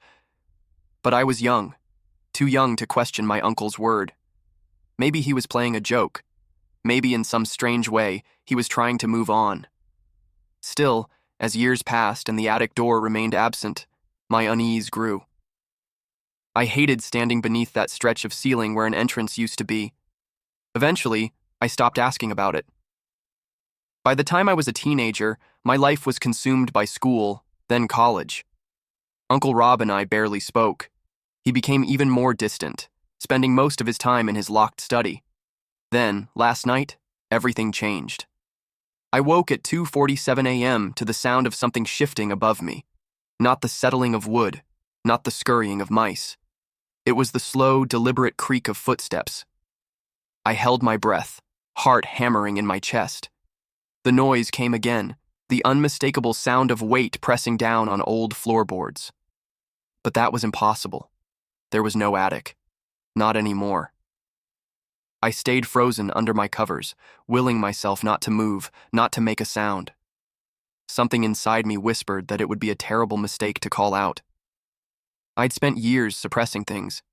The way Uncle Rob's moods would shift unpredictably. The strange noises in the dead of night. The locked door at the end of the hall, the one Daniel had always been curious about. I remembered the way my uncle had watched, silent and still, as I struggled in the deep end of a swimming pool when I was 6. I remembered waking up some nights to see the shadow of someone standing in my doorway, watching. I'm sure I've forgotten worse things, but I will never forget what I saw this morning. Something inside me snapped. I waited until Uncle Rob left for work, then grabbed a crowbar from the garage and stood beneath the place where the attic door used to be. I took a deep breath. Then I swung. The first strike sent chunks of plaster crumbling. The second and third cracked the surface apart. And then, with almost no resistance, a gaping hole opened above me. Dust swirled in the air. I spat out grit and peered up into the darkness. I'd been right all along. There was space up there, a hidden level above the house, just as I'd remembered. With shaking hands, I dragged a ladder from the hallway closet, braced it against the wall, and climbed. The moment my head cleared the opening, the smell hit me. Rot, mildew, something sickly sweet. I hesitated. Then, clutching my phone, I switched on the flashlight and aimed it into the void. I should have climbed back down. I should have run. The first thing I saw was a pile of discarded clothes, old and tattered, some covered in dark stains. The second was a metal cot, its mattress blackened with age and filth. Chains hung from the ceiling, their ends fitted with rusted cuffs. But the worst part, the part that made my stomach lurch, was what lay in the corner. A bundle of sheets and plastic. The shape was unmistakable. A body. I inched closer, the light trembling in my grip. A withered hand protruded from the wrappings, the fingers stiff, skin clinging to bones like paper. The face, though sunken and hollow, was still horribly familiar. It was Daniel. I gagged, turning away, my chest tight with terror. That's when my flashlight beam caught something else. Near the far end of the attic, past the cot and the chains, was something that looked like an altar. Candles, some still burning, lined the edges. And on top of it, lying side by side, were 2 wooden boxes, long, rectangular, lids fastened with brass clasps, not boxes, coffins. My vision blurred. My mind screamed at me to move, to run. But I barely had time to process the horror before I heard a sound below. A key turning in the front door. Uncle Rob was home early. I scrambled down the ladder and bolted for the back door, bursting into the freezing morning air. My legs shook as I fumbled for my phone and dialed 911. Now, I'm sitting in a police station, staring at the clock, waiting for someone to tell me what happens next. An officer just told me they can't find my uncle. He left no trace. They've promised to keep me safe. Promised they won't let me out of their sight. But I know better. No one ever stopped my uncle from making things disappear before, and I have a feeling I might be next.